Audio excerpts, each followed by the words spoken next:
Hey everyone, it's Chica. Today I'm going to share my recipe for my famous salted caramels. I'm going to show you the whole process of cooking them, cutting them, wrapping them, and enjoying them.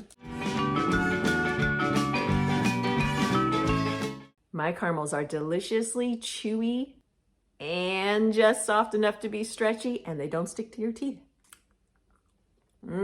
So good. These are a labor of love. They take a while, but they are worth every minute. Before we can get cooking, there's some critical prep work that needs to be done. First, you need to choose the right pan to form your caramels in so that you get just the right thickness on your finished candy. I find that a 12 by 16 inch lasagna pan results in caramels that are about a ½ inch thick. To be sure the caramels don't stick, line the pan with non-stick aluminum foil. The non-stick foil works great for this, but if you can't find it, you can use regular foil and spray it with a non-stick cooking spray.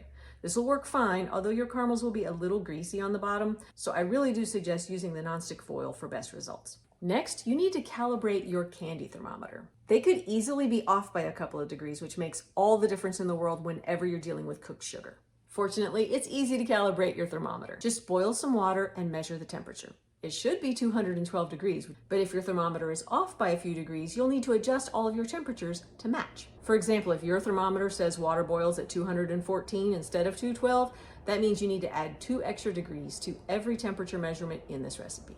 Do not skip this step. Trust me, I promise it makes a difference.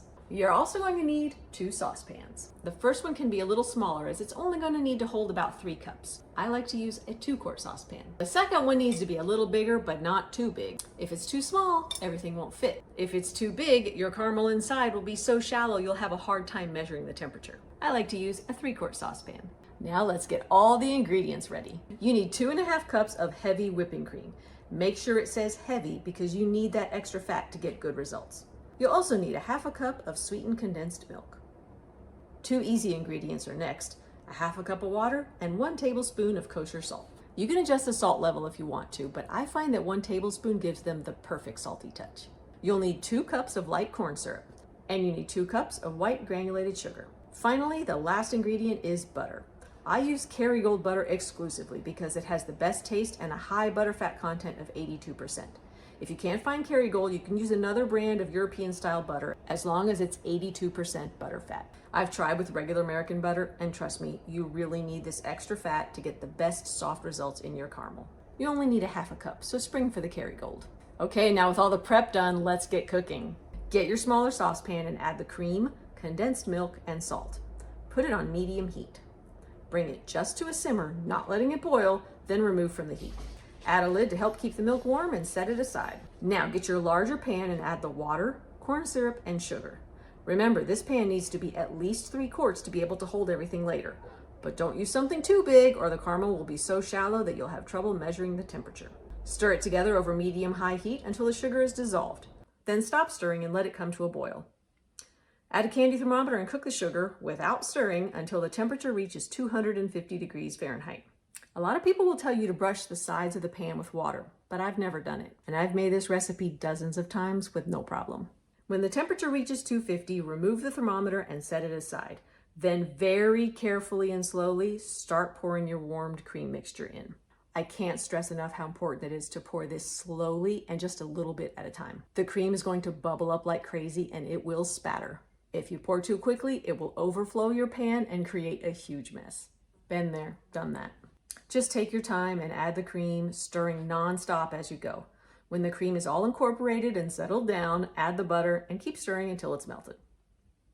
At this point, I hope you've got a good podcast going or some nice music playing because you're about to be standing at the stove for an hour. Turn the burner down to medium-low and cook the caramel, stirring constantly. Some recipes say never to stir the caramel at this stage, but I've learned the hard way that no matter how low the temperature is, it will scorch if I leave it alone, and that ruins it so quickly. So I stir non-stop, always scraping the sides and corners, and I let it cook low and slow. This slow cooking is what lets the rich caramel flavor develop and that gorgeous color. If you rush it, you won't get complex flavor and deep color. Take your time, it will be worth it. You'll be cooking and stirring until the caramel reaches 242 degrees Fahrenheit exactly.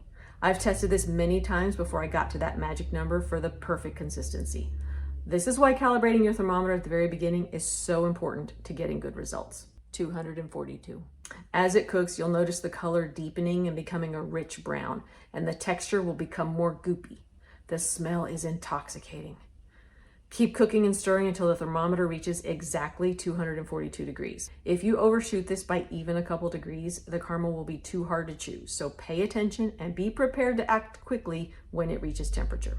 By the way, if you do overcook your caramel at this stage and the results end up being hard and brittle, all hope is not lost. Just break up the pieces and put them in a saucepan with some more cream and let them melt to create a delicious sauce perfect for ice cream. When you get close to 242, start watching that thermometer really closely. And the moment you hit 242, dump the caramel immediately into the prepared foil-lined pan. Do not scrape the bottom of your saucepan and don't stir. Just pour out what you can and let it flow to a smooth finish. Whew, you did it! Stretch your arms and legs because your time standing at the stove is finally done. Now you just need to let the caramel cool and set. Put it out of the way on the counter. After about an hour or two, you can loosely cover it with a piece of foil if you want to try to keep dust out. And the next morning, you can just lift the foil out of the pan and peel it away from the giant sheet of caramel. And now you're ready to cut it into bite-sized pieces. Use a sharp chef's knife to cut the caramel into strips and then cut each strip into bite-sized pieces. Doesn't this just look so incredibly delicious? It's so satisfying to cut each piece and see that perfect little candy that you worked so hard for. While I finish this up, do me a favor and like this video and subscribe if you haven't already. To keep the caramels fresh, I wrap each piece individually with non-stick wrappers. I like to use pre-cut silicone-coated parchment squares or taffy wrappers. The non-stick parchment works so beautifully for wrapping caramels and they never stick. I like the natural, unbleached craft color the best, but I'll put some links below to a few options for you.